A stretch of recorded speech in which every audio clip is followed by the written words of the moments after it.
আপনি আমাকে চিমটি কেটেছেন কেন? বেশ রাগী কণ্ঠে বলল লামিয়া। প্রমাণ আছে কোনো?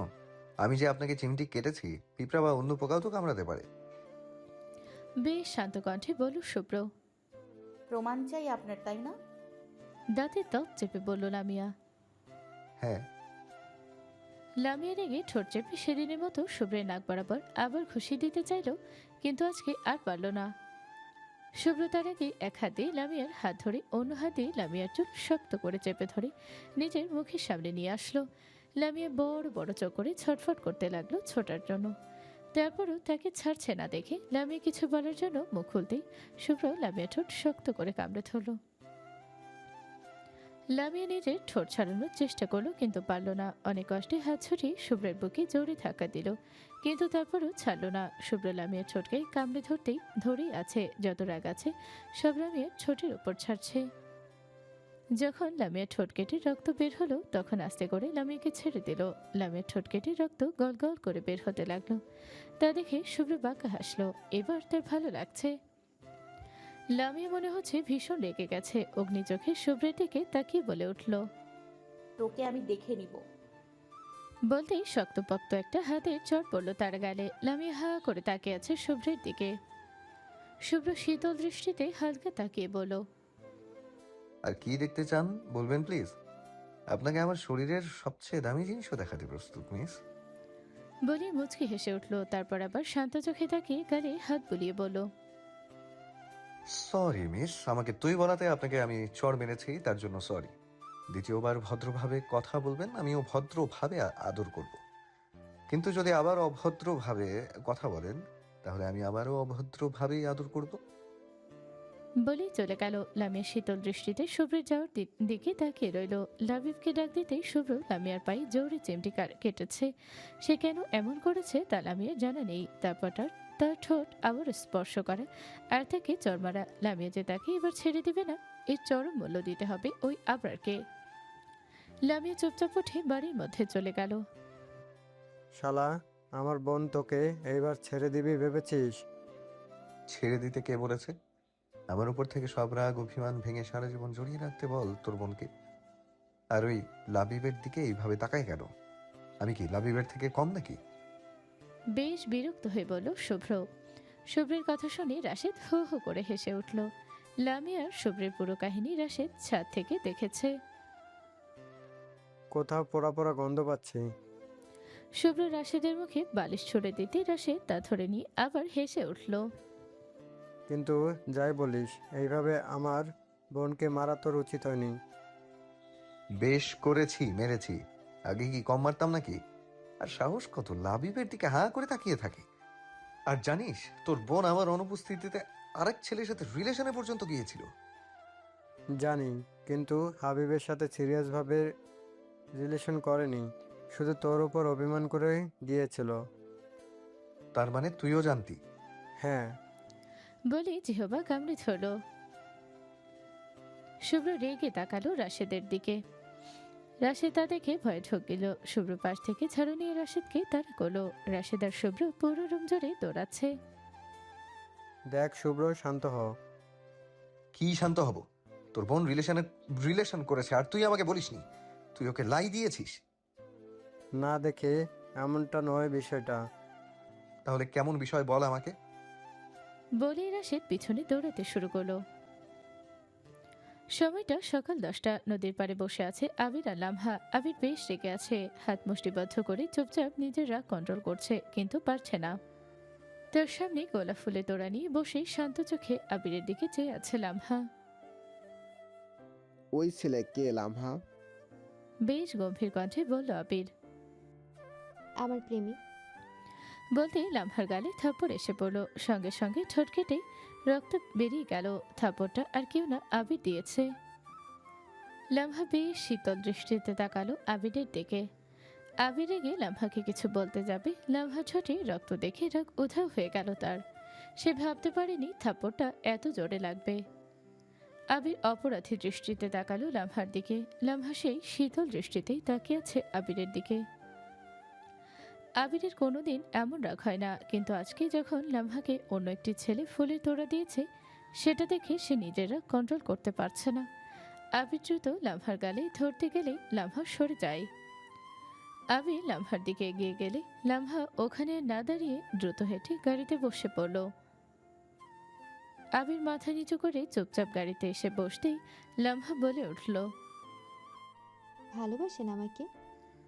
হঠাৎ লামহার এমন প্রশ্নে আবির অবাক দৃষ্টিতে তাকিয়ে বলল, মানে? আমাকে ভালোবাসেন আপনি? হ্যাঁ, ভালোবাসি, অনেক ভালোবাসি। সেই ছোট্ট থেকে তোকে ভালোবাসি তোকে। প্রমাণ কি যে ভালোবাসেন আমাকে? বলে আবিরের চোখের দিকে তাকালো লামহা। আবির ও লামহার চোখের দিকে তাকিয়ে বলল, প্রমাণ লাগবে তোর? হ্যাঁ, প্রমাণ লাগবে। তাহলে কিভাবে বিশ্বাস করব যে আপনি আমাকে ভালোবাসেন? আবির লামহার চোখ থেকে চশমাটা খুলে গালে হাত বুলিয়ে ঠোঁটে রক্ত মুছে দিয়ে বাঁকা হেসে বলল, চল তোকে আমার ভালোবাসার প্রমাণ দেই। বলে গাড়িটা স্টার্ট দিল। সমস্ত কাজ শেষ করে দুপুরে বাড়ির কর্তীরা ক্লান্ত শরীর নিয়ে ঘুমিয়ে আছে। বেলা গড়িয়ে বিকেল হয়ে আসছে। এর মাঝে খবর এলো খানবাড়ি থেকে। সবাই তাড়াহুড়ো করে দৌড়ে গেল খানবাড়ি। অফিস থেকেও তাড়াতাড়ি করে বাড়ির কর্তারা ফিরে এসেছে। খানবাড়ি আর ইসলাম বাড়ির সবাই অবিশ্বাস্য চোখে তাকিয়ে আছে সামনের দিকে। তাদের বিশ্বাস হচ্ছে না এ তারা সত্যি দেখছে তো। পিছনে হামিদা, সাফওয়ান, মাহির, তাইব, তাইবা, লামিয়া, লাবিব, জাহিদ, আরিফ, রাশেদ, শারমিন, হাফসা, ফারিয়া সবাই মিটমিট করে হাসছে। আর সবার সামনে মাথা নিচু করে দাঁড়িয়ে আছে লামহা আর আবির। আমি লামহাকে ভালোবাসি, তাই বিয়ে করে ফেলেছি। বেশ নিচু স্বরে বলল আবির। তুমি ওকে কবে থেকে ভালোবাসো? বেশ গম্ভীর কণ্ঠে প্রশ্ন করলেন আমির সাহেব। সেই ছোট্টবেলা থেকে ভালোবাসি বাবা। আমির শান্ত চোখে বাবার দিকে তাকিয়ে উত্তর দিল। আমির সাহেব গম্ভীর গলায় বলল, ভালোবাসো সেটা বেশ ভালো কথা, কিন্তু আমাদের একবার জানালে না কেন? আর এমন কি হয়েছে যে তোমরা বিয়ে করেছো? আবির মাথা তুলে সবার দিকে তাকালো। তারপর শুকনো ঠোঁট জিভ দিয়ে ভিজিয়ে ধীরে বলল, বাবা, ও এত পাওয়ারওয়ালা চশমা পরেও আমার ভালোবাসা দেখতে পায়নি, তাই বিয়ে করে ফেলেছে। ছেলের এমন কথা শুনে আমির সাহেব ছোট ছোট চোখ করে তাকিয়ে রইলেন। তারপর গম্ভীর স্বরে বললেন, বিয়ে করার পরও যদি তোমার ভালোবাসা না দেখে তখন কি করবে? আবির হেসে বলল, এখন থেকে আমার কাছে থাকবে বাবা। রাতে একবার, দিনে একবার আমার ভালোবাসা খাওয়াবো ওকে। তখন দেখবে চশমা ছাড়াই আমার ভালোবাসা দেখতে পাবে। ছেলের এমন বেহায়া কথায় আমির সাহেব বিরক্ত হয়ে তাকিয়ে রইলেন। তারপর মাথা নিচু করে থাকা লামহার দিকে চেয়ে বললেন, ও কি তোমাকে কোনোভাবে জোর করেছে এই বিয়ের জন্য? লামহা ধীরে মাথা তুলে তাকালো সবার দিকে। তারপর মাথা নাড়িয়ে বলল না। তারপর আবিরের চোখে তাকিয়ে এগিয়ে গেল হামিদ সাহেবের দিকে। তারপর তার হাত ধরে মাথাটা নিচু করে ভাঙা গলায় বলল, বাবা, তুমি আমাকে ভুল বোঝো না। আমি না বলেই বিয়ে করে ফেলেছি। তুমি আমাকে মাফ করে দিও বাবা। তুমি একদিন বলেছিলে যে মানুষটা তোকে সত্যি ভালোবাসবে, তার সাথেই তোকে বিয়ে দিব। তারপর আবিরের দিকে আঙুল তুলে বলল, দেখো বাবা, এই মানুষটা আমাকে ভালোবাসে। হ্যাঁ বাবা, এই মানুষটা ছোটবেলা থেকেই আমাকে ভালোবাসে। কোনো দিন মুখে বলেনি, সব সময় চেপে রেখেছে নিজের ভেতরে। আমি সব বুঝতাম, তবুও না বুঝার ভান করতাম। তবে আজ যখন সে বলল আমাকে ভালোবাসে, আমি ওকে বলেছিলাম প্রমাণ দিতে, আর সে সেই প্রমাণ দিয়েছে আমাকে বিয়ে করে। এখনকার দিনে তো মানুষ বিয়ের আশ্বাস দিয়ে পালিয়ে যায়, কিন্তু এই মানুষটা বিয়ে করে আমার পাশে দাঁড়িয়েছে। বাবা, আমি অনেক ভেবে চিন্তে এই সিদ্ধান্ত নিয়েছি। ভুল হয়েছে শুধু একটাই, তোমাদের কাউকে না জানিয়ে করেছি। এখন তুমি আমাকে যে শাস্তি দিবে আমি সেটাই মাথা পেতে নেব বাবা। লামহার কথা শুনে চারপাশ নিস্তব্ধ হয়ে গেল। সবাই চুপচাপ তাকিয়েছে ওর দিকে। হামিদ সাহেব এগিয়ে এসে মেয়ের মাথায় হাত রাখলেন। ছেলে হয়ে নিজের মাকে কিভাবে শাস্তি দেই বলো তো? লামহা মাথা তুলে ছলছল চোখে বাবার দিকে তাকালো। হামিদ সাহেব হালকা হেসে ফেলেন। তিনি জানে তার তিন মেয়ে তিন রকম। বড় মেয়ে বেশ নরম স্বভাবের, মেঝোটা গম্ভীর আর ছোটটা চঞ্চল। কিন্তু লামহা শক্ত বনের মেয়ে, কষ্ট পেলেও চোখের পানি ফেলে না। আর সে মেয়ের চোখে জল দেখলেন তিনি। হামিদ সাহেব আমির সাহেবের দিকেই তাকালেন। আমির সাহেব গলা খাকারি দিয়ে বললেন, আমার তো কোনো মেয়ে নেই হামিদ ভাই। আমি চাই আমার মেয়ের শূন্যতা তোমার মেয়ে পূরণ করুক। তুমি আমার ছেলের বউ না মা, তুমি আমার মেয়ে। আমি চাই তুমি সারা জীবন এই খান পরিবারের মেয়ে হয়ে থাকো। আর হ্যাঁ, এই বিয়ে নিয়ে আমার কোনো আপত্তি নেই। সবাই একসাথে হেসে উঠল। হামিদ সাহেবও মুচকে হাসলেন। আমারও কোনো আপত্তি নেই। বললেন হামিদ সাহেব। আমির সাহেব এগিয়ে এসে তাকে জড়িয়ে ধরলেন। আজ থেকে কিন্তু তুমি আমার বিয়াই সাহেব হয়ে গেলে। বলে হেসে উঠলেন। শফির খান পাশে থেকে বললেন, আমি চাই ইসলাম বাড়ির 2 মেয়েকে বেশ ধুমধাম করে নিয়ে আসবো আমাদের বাড়ি। সামনের সপ্তাহেই বিয়ের তারিখ ঠিক করা হোক। বাড়ির লক্ষ্মীদের আর দেরি করানো ঠিক হবে না। আনিসুল সাহেব বন্ধুর কথায় সম্মতি জানালেন। সবাই মিলে সামনের সপ্তাহে বিয়ের তারিখ ঠিক করলো। লামহাকে নিয়ে ইসলাম বাড়ির সবাই খান বাড়ি থেকে বের হতে আবির প্রকোচকে বলে উঠল, আমার বউকেও নিয়ে যাবেন? আমির সাহেব বললেন, হ্যাঁ, বিয়ের আগ পর্যন্ত লামহা ওদের বাড়িতেই থাকবে। আবির গাল ফুলিয়ে বলে উঠল, কেন? আমার বউ আজ আমার সঙ্গে থাকবে, আমি ওকে ছেড়ে থাকতে পারবো না। আর সবচেয়ে বড় কথা, আজ আমাদের ফার্স্ট নাইট, মানে বাসর রাজ। তাহলে লামহা ওদের বাড়িতে থাকবে কেন? ছেলের এমন বেহায়া কথা শুনে আমির সাহেব হতভম্ব। সবাই অবাক হয়ে তাকিয়ে আছে। বাড়ির ছোটরা মিটমিটিয়ে হাসছে। লামহা রাগে চোখ করে তাকিয়ে আছে আবিরের দিকে। আমির সাহেব গম্ভীর গলায় বললেন, বড়রা যে সিদ্ধান্ত নিয়েছে তাই হবে। বলেই চলে গেলেন। ইসলাম বাড়ির সবাই নিজেদের বাড়ির পথে রওনা হলো। তা দেখে আবির মুখ ভোতা করে নিজের রুমে চলে গেল। রাত প্রায় গভীর। বাড়ির সকলে ঘুমে কাদা। হঠাৎ কিছুর শব্দে ঘুম ভেঙে গেল লামিয়ার। চোখ খুলে আশেপাশে তাকিয়ে বোঝার চেষ্টা করলো শব্দটা কোথা থেকে আসছে। বিছানা থেকে উঠে এক পা দুপা করে বাড়ির রুমের দরজা খুলতেই কালো হুডি পরা কেউ তার উপরে ঝাঁপিয়ে পড়ল। হঠাৎ এমন হয় লামিয়া তাল সামলাতে না পেরে মেঝেতে পড়ে গেল। কালো হুডি পরা মানুষটা আচমকা লামিয়ার গলা টিপে ধরতে লামিয়া ছটফট করে উঠল। অন্ধকার আর মুখ ঢাকার কারণে হুডি পরা মানুষের মুখ দেখা যাচ্ছিল না, শুধু চোখ দুটো জলজল করছে। হুডি পরা মানুষটা তার পকেট হাতিয়ে ধারালো ছুরি বের করে লামিয়ার গলায় ধরে একটা টান দিতে গলা থেকে গল গল করে রক্ত বেরিয়ে পড়ল। লামিয়া, ঘুম থেকে বেশ চিৎকার করে উঠল শুভ্র। পাশে থেকে রাশেদ ধরফর করে ঘুম থেকে উঠে বলল, কি হয়েছে শুভ্র? শুভ্রের শরীর ঘেমে অবস্থা খারাপ, গলা শুকিয়ে কাঠ হয়ে গেছে। শুকনো গালে ঢোক গেল অনেক কষ্টে। রাশেদ পাশ থেকে পানি নিয়ে শুভ্রকে দিতেই শুভ্র দ্রুত পানি পান করলো। ঘড়ির দিকে তাকিয়ে দেখলো ভোর 4টা বাজে। রাশেদ শুভ্রের মুখের দিকে তাকিয়ে বলল, খারাপ স্বপ্ন দেখেছিস? শুভ্র মাথা নাড়িয়ে বলল, হ্যাঁ। রাশেদ শুভ্রের মুখ দেখে বুঝতে পারলো তার বোনকে নিয়ে কিছু দেখেছে। তাই শুভ্রের কাঁধে হাত রেখে বলল, দেখে আসবি একটু। শুভ্র রাশেদের দিকে চোখ তুলে তাকালো। তা দেখে রাশেদ হেসে বলল, যা দেখে আয়, মনের অস্থিরতা করবে। শুভ্র আর কিছু না বলে টেবিলের ড্রয়ার থেকে এক্সট্রা চাবি আর একটা মলম নিয়ে দ্রুত দরজা খুলে রওনা দিল লামিয়ার রুমের দিকে। লামিয়ার রুমের দরজার সামনে এসে আস্তে করে লক খুলে ভেতরে প্রবেশ করে দরজা লাগিয়ে দিল। রুম পুরো অন্ধকার। বাইরে থেকে ভোরের হালকা আলো আসছে। লামিয়া কোলবালিশ ধরে গভীর ঘুমে আচ্ছন্ন হয়ে আছে। রুমে পিনপিন নীরবতা। শুভ্র ধীর পায়ে লামিয়ার পাশে বসে দেখলো এলোমেলো চুলগুলো মুখে এসে পড়ছে। শুভ্র আলতো হাতে চুলগুলো সরিয়ে দিতেই লামিয়া নড়ে চড়ে ওঠে। কোলবালিশটা আরো শক্ত করে জড়িয়ে ধরল। শুভ্র তা দেখে হাত সরিয়ে হিংসে চোখে কোলবালিশের দিকে তাকালো।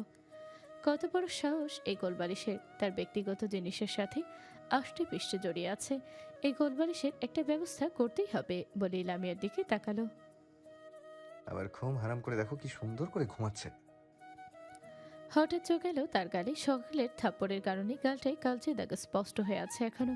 তা দেখে বুক ভার হয়ে গেল শুভ্রের। লামের গালে হাত বুলিয়ে দিয়ে মাথাটা নিচু করে গালে চুমু এঁকে লামের ঠোঁটের কাটা জায়গায় আঙুল বুলিয়ে দিতে দিতে ফিস ফিস করে বলল, আমি মারবো, আবার আমি আদর করব। আমি ব্যথা দেব, আবার সেই ব্যথায় আমি মলম লাগিয়ে দেব। আমি ভালোবাসবো, আবার আমি দূরে সরিয়ে দেব। আমাকে ঘৃণা করবি কর, যা শাস্তি দিতে চাস দিবি। আমি মাথা পেতে নিব, কিন্তু মৃত্যু ছাড়া আমার থেকে তোকে কেউ আলাদা করতে পারবে না, কেউ কেড়ে নিতে পারবে না, কেউ না। যে তোর দিকে হাত বাড়াতে চাইবে সেই হাত আমি টুকরো টুকরো করে দেব। বলেই পকেট থেকে মলম বের করে মালিশ করে দিল। তারপর কপালে ছোট্ট চুমু এঁকে দিয়ে মাথায় হাত বোলাতে লাগলো। সামনে তাকাতেই দেখালো দেয়ালে তার নতুন গিটার ঝোলানো, পাশে বড় করে ঝোলানো একটা ছবির ফ্রেম, সেখানে লাল টুকটুকে একটা ফ্রক পরা, ছোট ছোট চুলে দুটো ছুটি করা, সামনে ছোট ছোট দুটো দাঁত গেলিয়ে হেসে আছে এক মেয়ে। তার পাশে কালো রঙের শার্ট পরে কপাল কুঁচকে ছোট্ট একটি ছেলে তাকিয়ে আছে মেয়েটির দিকে। তা দেখে শুভ্র হালকা হেসে লামিয়ার দিকে তাকালো। ছোট্টবেলায় কত গোলমেলে ছিল, আর এখন কেমন শুকিয়ে গেছে। দুষ্টু মেয়েটা এখনো দুষ্টুই আছে, শুধু রাগটা একটু বেশি হয়ে গেছে। শুভ্র মুগ্ধ নয়নে লামিয়ার দিকে তাকিয়ে আছে। বুকের ভেতর অস্থিরতা যেন একটু কমে আসছে তার। আরো কিছুক্ষণ তাকিয়ে থেকে তারপর মাথাটা নিচু করে কপালে আরো একটা চুমু এঁকে আস্তে করে কোলবালিশটা সরিয়ে নিয়ে তার হাতে তুলে দরজা লক করে বেরিয়ে গেল রুম থেকে। দিনের আলো ফুরিয়ে সন্ধ্যা নেমেছে চারদিকে, টুপটাপ বৃষ্টি পড়ছে। গ্রীষ্মের খরতাপে অতিষ্ঠ পৃথিবী যেন একটু স্বস্তি খুঁজে পেয়েছে। বৃষ্টির কারণে মাটির রাস্তায় কাদা হয়ে গেছে। একটু পরপর আকাশ থেকে গুরুম গুরুম শব্দ হচ্ছে, বিদ্যুৎ চমকাচ্ছে আকাশে। এর মাঝেই রাস্তায় নেমে এলো ইসলামবাড়ির চার পিছু চারজনের গায়ে কালো কুচকুচে রেইনকোট, মাথায় বাঁধা হেড ল্যাম্প, তার উপর রেইনকোটের টুপি টানা। আজ তাদের নতুন মিশন, যেভাবে হোক মিশনটা সাকসেসফুল করতে হবে। আকাশে বজ্রপাতের শব্দ হতেই লামিয়া লাফিয়ে উঠে তাইবের হাত চেপে ধরল। তাই বিরক্ত হয়ে বলল, ভয় পাস কেন? তোর ওপরে কি ঠাড়া পড়েছে? লামিয়া গম্ভীর মুখে তাকিয়ে বলল, তোর ভবিষ্যতের ঠাডা পড়ুক শালা, যেন বংশের বাত্তি জ্বালাতে না পারিস। বলেই মুখ বাঁকিয়ে তাইবের হাত ছেড়ে সামনে এগিয়ে গেল।